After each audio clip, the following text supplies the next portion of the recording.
சிரிப்புக்கு பின்னாடி பெயின் இருக்குதான், இல்லைன்னா சொல்ல முடியாது. நான் இலங்கையில் சக்தி டிவின்னு ஒரு டிவி, அதுக்கு தலைமை பொறுப்பில் இருந்தேன். ஓகே. அப்போது ஒரு 2 வருஷம் கோவிட் முன்னாடி போய் ஜாயின் பண்ணேன். அப்போ நான் நிறைய ஃபுல்லாக வந்து நானே வண்டி ஓட்டிட்டு ஆடிஷனுக்காக போகிறது, ட்ராவல் பண்ணுறது அப்படிங்கிற போதெல்லாம் ஸ்ரீலங்காவில்.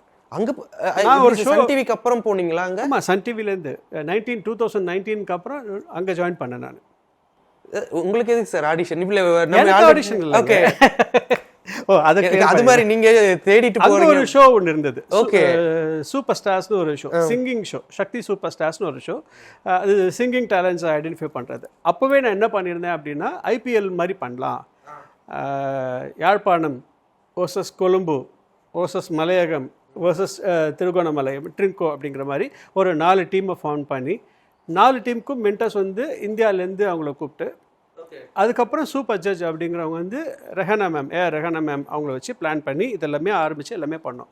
அப்போ ஆடிஷனுக்கு நான் ஒவ்வொரு கட்டமாக எல்லா இடங்களையும் ட்ராவல் பண்ணும்போது